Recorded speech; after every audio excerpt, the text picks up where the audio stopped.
Hola, ¿cómo están? Buenas noches, alumnos y alumnos de esta maestría en Administración Pública. Pues en este segundo video que corresponde a a nuestra segunda sesión, perdón, vamos a analizar la unidad número 3. En esta unidad tendremos como finalidad, bueno, que ustedes identifiquen los antecedentes históricos y las bases constitucionales que dieron forma a lo que hoy conocemos como Administración Pública Federal, comprender también la importancia del contenido de la Ley Orgánica de la Administración Pública Federal, un marco jurídico muy amplio, muy generoso, pero que además sienta las bases de la operación del gobierno federal. Y también reconoceremos algunas de las facultades constitucionales del presidente de la República en materia estrictamente administrativa, no tanto en materia legislativa, de justicia, sino más bien en materia administrativa, y podremos en un panorama muy somero describir la organización y las funciones de las dependencias que integran la Administración Pública Federal. Esta unidad es bastante larga, por eso decidí que en esta segunda sesión solamente analicemos una unidad, a diferencia de lo que hicimos en nuestro video anterior, que analizamos dos unidades.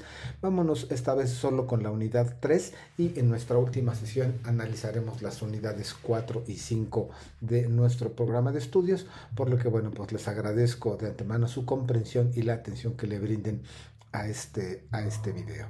En primer lugar, bueno, vamos a ver de dónde deriva la administración pública. Ya en la sesión anterior, y reconozco el buen desempeño de ustedes en sus trabajos de esta semana, distinguimos ya muy bien lo que es el Estado, el gobierno y la administración pública.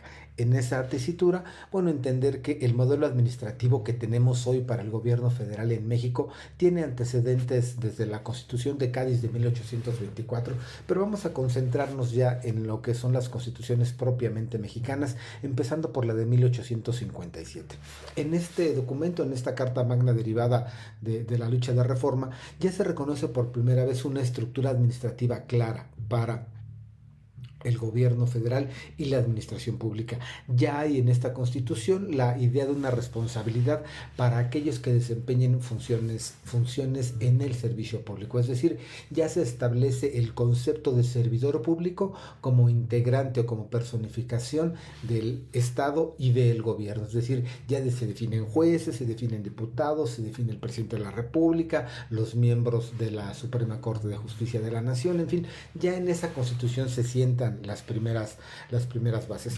Sin embargo, es en la Constitución de 1917 donde se fortalece al Poder Ejecutivo. De hecho, en alguna versión, no recuerdo exactamente si es un borrador de la Constitución o algún documento similar, se establece que el supremo poder ejecutivo del país se deposita para su ejercicio en una persona a la que se le denomina presidente de la República. Es decir, en ese primer ejercicio derivado de la lucha de revolución, ya se reconoce que el presidente de la República será el máximo personaje con poder público en el país. Después la división de poderes equilibra esto y quita esa connotación del supremo poder ejecutivo para dejarlo en igualdad con los otros dos, ya con las evoluciones y las involuciones que hemos visto recientemente. Esta constitución, bueno, ya fortalece al Poder Ejecutivo, se los decía, y establece ciertos principios que le dan una connotación muy importante a la Constitución mexicana: la regulación económica y el desarrollo social. Ya ustedes también lo conocen, se ha hablado mucho de que la Constitución mexicana es la primera de corte social en el mundo, es decir, es aquella que reconoce los derechos sociales como inherentes a la condición humana. También la Constitución de 1917 establece por primera vez en el orden jurídico mexicano un sistema federal de competencias distribuidas entre la Federación, el Estado y los municipios. Es decir, nos dice que ya hay ciertos límites para lo que le corresponde a cada estrato de gobierno. ¿Qué cosa va a hacer el gobierno federal a través del presidente de la República, en este caso hablando de administración pública? ¿Qué le corresponderá a las y los gobernadores y qué le corresponde a los presidentes municipales en el ámbito de la territorialidad de los municipios y del espacio geográfico de los estados? Posteriormente a este poema jurídico que los abogados denominamos que es la Constitución de 1917, viene un desarrollo por revolucionario. Es decir, En México entra la modernidad después de 1917, la Primera Guerra Mundial, la Segunda Guerra Mundial, el boom de los 80s, el boom petrolero, todo esto que conocemos, y fue requiriéndose que la Constitución sufriera modificaciones y que se crearan nuevos ministerios, en el caso de México, nuevas secretarías como Educación, Hacienda, Agricultura, Desarrollo Social, en fin, todas estas secretarías. Y hay una expansión del sector paraestatal, es decir, les decía que con el boom económico de mediados del siglo pasado, se hace necesaria la intervención del Estado para la regulación de los mercados. Y en ese sentido aparecen las empresas paraestatales como Pemex, Comisión Federal de Electricidad, Luz y Fuerza del Centro, y algunos otros organismos entre los años 80 que al final van encaminadas a fortalecer la participación pública del Estado en el modelo económico existente en ese momento. Después, ya a finales del siglo pasado, en los años 90 y 2000, vieron una serie de reformas orientadas para recuperar aquella relación Estado-Iglesia, para establecer cierta modernidad, la apertura de los sectores estratégicos a ciertos modelos de inversión extranjero con algunas permisiones, en fin, y unas condiciones que ya le dan forma a lo que hoy conocemos como Administración Pública Federal, basada desde luego en el ordenamiento máximo que es nuestra Constitución política. Posteriormente hay una serie de reestructuraciones que ya tienen más una connotación política que funcional, es decir, le cambian el nombre a las secretarías, le cambian el nombre a ciertos instrumentos regulatorios, pero permanece esencialmente igual. Es decir, se cambia la Secretaría de Energía y Minas por solo Secretaría de Energía, la Secretaría de Salubridad y Asistencia por Secretaría de Salud, la Secretaría de Desarrollo Social por Secretaría de Bienestar, y aunque funcionalmente vienen haciendo lo mismo, la connotación política que cada uno de estos cambios tiene, pues obedece desde luego al gobierno en turno. Pero aquí les decía, vale la pena, más allá del aspecto estrictamente político, reconocer que los artículos de la Constitución que fundamentan lo que es la estructura de la Administración Pública Federal son algunos de los que vamos a mencionar en este momento. El artículo 89 establece las facultades del presidente de la República, quien a su vez encabeza la Administración Pública Federal. Es decir, el artículo 89 señala que la persona que ostente la presidencia de la República es el jefe de la Administración Pública Federal. Y el artículo 90, no menos importante, define la organización de la Administración Pública Federal, es decir, señala que será de dos formas, centralizada y paraestatal, conforme a la ley orgánica que expide el Congreso. Es decir, la Constitución señala algo y le deslinda al Poder Legislativo la posibilidad de normar, de regular todo esto que sigue. Este artículo muy importante, y les pediría que lo reflexionaran y pues de alguna manera lo memorizaran, es la piedra angular de la Administración Pública Federal en México. Otros artículos vinculados a este esquema son el 27, el 28 y el 73, que regulan actividades económicas estratégicas en áreas prioritarias, dando concesiones, permisos y diferentes temas en competencia federal.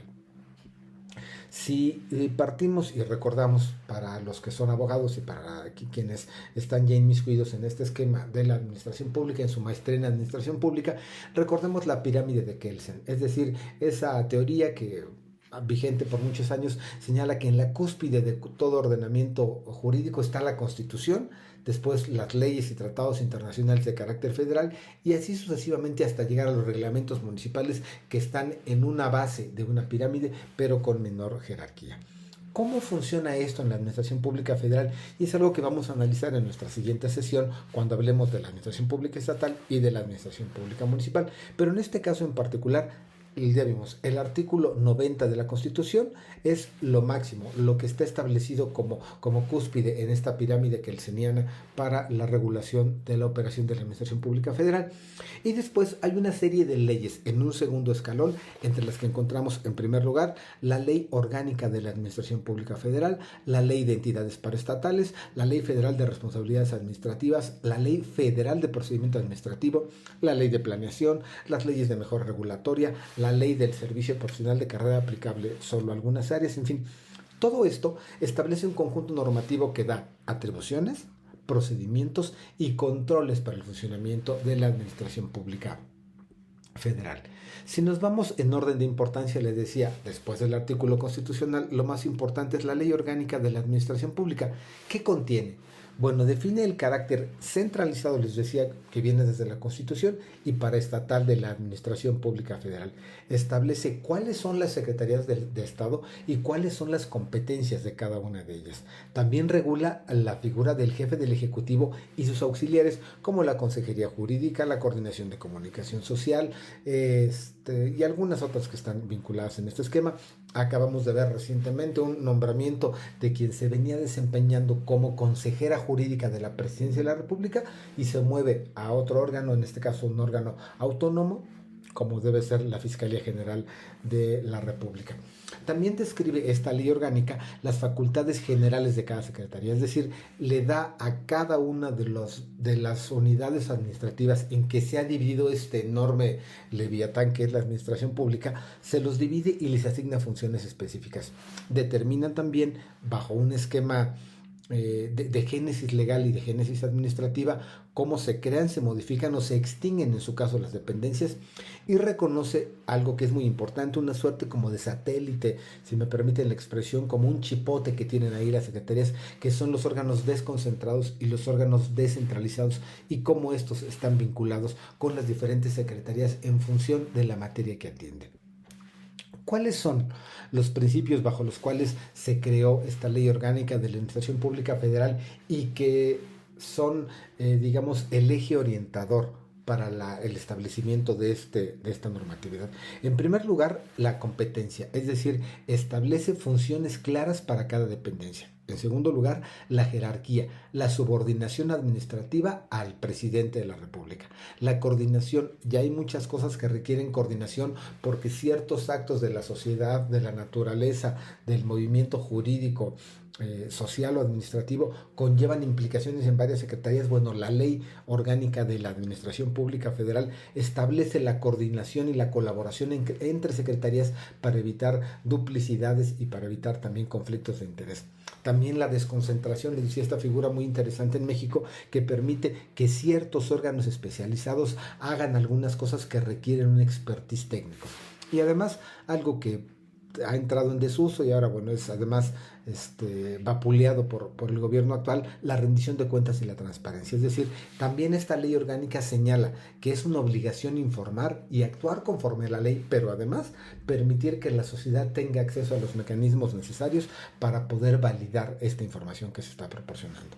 Si, como se los estoy señalando en el documento que les incluyo para esta sesión, un ejemplo que nos clarifica esto es: la Secretaría de Salud tiene las facultades necesarias para formular políticas públicas de salubridad general, mientras que un órgano desconcentrado como es el COFEPRIS es el encargado ya de ejecutar inspecciones y autorizaciones en áreas técnicas específicas. Es decir, la Secretaría de Salud establece que todas las bebidas azucaradas deberán contener una etiqueta que señale que esa bebida tiene un exceso de azúcares, un exceso de calorías o un exceso de grasas. ¿Quién lo revisa? Bueno, a pesar de que la política pública está definida desde el secretario, la Secretaría de Salud, no es la secretaria la que va a hacer las revisiones, sino la Comisión Federal para la Prevención de Riesgos Sanitarios es quien se encarga de revisar que eso se cumpla. Entonces, hay un órgano definidor de la política pública y un órgano supervisor. Como esto requiere un expertise técnico, se hace a través de la COFEPRIS. Entonces, como ese podríamos encontrar varios ejemplos en este esquema.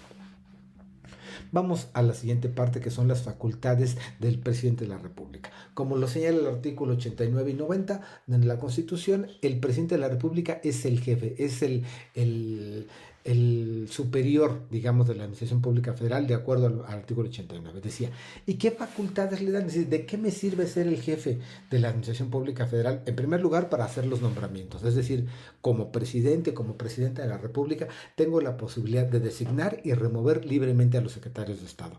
No nombrar y remover a servidores públicos de mandos superiores, de acuerdo a la ley, en diferentes dependencias federales. También le corresponde al presidente de la República la dirección y la coordinación de toda la administración pública federal, es decir, conducir la política interior, dirigir la política económica y social del país y coordinar las secretarías y las dependencias. Pero no basta con eso.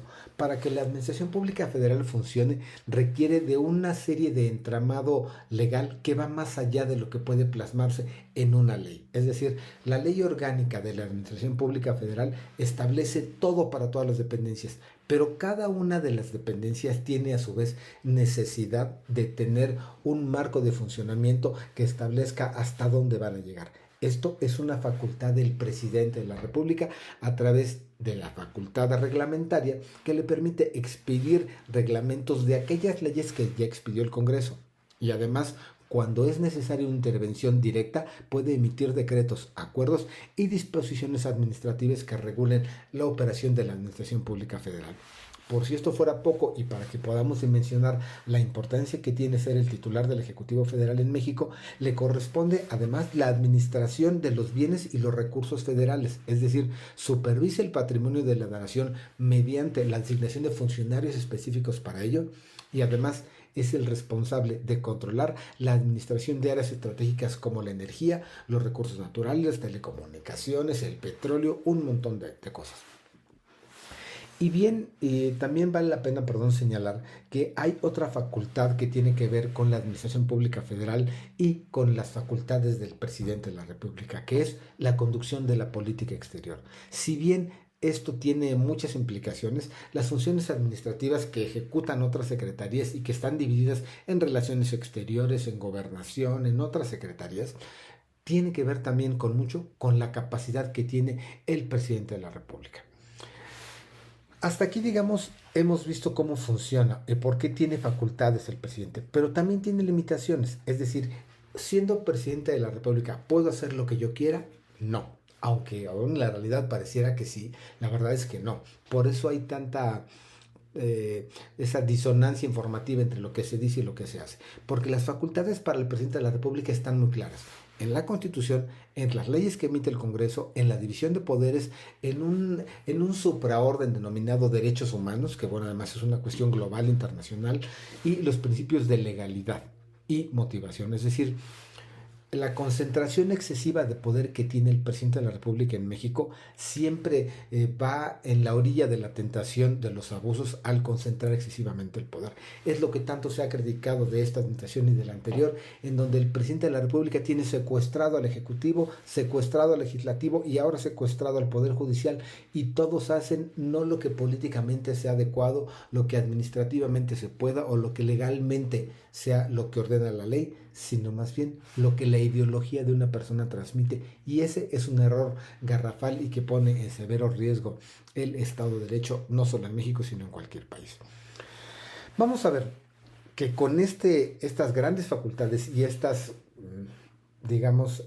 reducidas limitaciones que tiene el Poder Ejecutivo, el titular del Poder Ejecutivo en nuestro país, ¿cómo opera a través de las diferentes dependencias? Bueno, lo ideal es que esté concentrado por secretarías de Estado: energía, salud, seguridad, defensa, marina, medio ambiente, cultura, en fin. La Consejería Jurídica, que es quien le da, esta forma, es una de las figuras más importantes dentro de la Administración Pública Federal, y diferentes oficinas en este caso.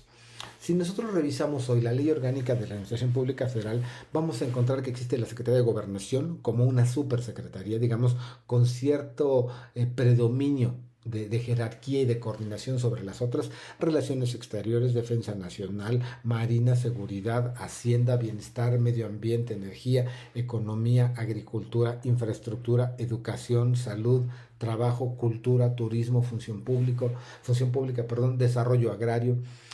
Y todas estas secretarías, independientemente, lo señalábamos con anterioridad, de que puedan cambiar el nombre, tienen una función común, tienen funciones comunes todas, que son, en primer lugar, elaborar políticas públicas, es decir, encontrar la manera de, en su rama, satisfacer las necesidades sociales mediante instrumentos que requieran la intervención del Estado, es decir, el desarrollo de políticas públicas. Elaborar programas sectoriales, es decir, levantar la cabeza y ver hacia dónde debe ir el sector energético, el sector salud, el sector educativo. Emitir normas, lineamientos y manuales para la consecución de esos objetivos que ya se han señalado, y en su caso, cuando la ley se los permite, vigilar, supervisar o sancionar actividades reguladas. También es importante esto: Cada titular de la Secretaría representa al gobierno y al Estado en ciertos actos jurídicos. Es decir, van a emitir un nombramiento, lo firma el secretario de Relaciones Exteriores a nombre del gobierno de México, porque esas facultades les son concedidas por la ley. Además, y algo que les decía en un esquema de fractales, un esquema piramidal, cada secretario de Estado administra recursos humanos, financieros y materiales de la secretaría que tiene a su cargo. Es decir, el presidente administra un todo, los secretarios administran diferentes pedacitos. ¿Qué son los órganos desconcentrados? Les decía, son unidades administrativas como chipote, como satélite de una secretaría, pero tienen autonomía técnica, es decir, su labor puede corresponder a un trabajo que requiere una expertise especial y que demande que se haga por ciertos especialistas que no forzosamente deben tener un perfil político, sino un perfil técnico muy especializado. Por ejemplo, el Instituto Nacional de Migración, la Comisión Nacional Bancaria y de Valores, la COFEPRIS, lo señalábamos. ¿Esto qué implica? Bueno, pues que tengan que tomarse decisiones alineadas con la política pública sin descuidar los aspectos técnicos, y eso es muy importante. A grandes rasgos, este es el funcionamiento que la Administración Pública Federal tiene y que le permite dar operatividad a la encomienda del gobierno, que es a su vez, como ya lo vimos en sus trabajos, una parte integrante del Estado. Es decir, Estado, gobierno, administración pública. ¿Cómo funciona esto? Bueno, vemos que este gran aparato que es la Administración Pública Federal no surgió de la nada ni apareció en el sexenio anterior ni en el sexenio antepasado. Es decir, es algo que ha tenido una evolución que deriva desde las constituciones de Cádiz de 1824, la Constitución Mexicana de 1857 y la Constitución vigente de 1917, que han dado forma a este entramado. Vemos también que todo esta, digamos, la rama central de la administración pública es esta gran ley, este gran documento jurídico que es la Ley Orgánica de la Administración Pública Federal. Y después que el ejecutor, digamos, el brazo poderoso dentro de esta ley orgánica es el presidente de la República, que es el jefe administrativo de todos ellos y el que responde por ellos. Y vemos también esta estructura de secretarías, órganos desconcentrados, coordinaciones, consejerías que le dan forma de una manera global a la Administración Pública Federal. Eso es a grandes rasgos lo que corresponde a la Administración Pública Federal y que en esta unidad 3 corresponde que ustedes revisen. Les dejo este video y les dejo el documento que respalda esta información que les estoy proporcionando, esperando que estén avanzando ya con la segunda parte de su proyecto académico, y del cual les decía hace un rato, reconozco que tienen muy buenos trabajos, que los ensayos fueron muy prudentes, muy adecuados, y además reflejan que han estado estudiando, y si no, bueno, que al menos han sido muy buenos para realizar ahí las consultas en internet necesarias para poder elaborar su trabajo. Les agradezco mucho su tiempo, su atención, y nos estaremos encontrando en nuestro siguiente video. Muchas gracias.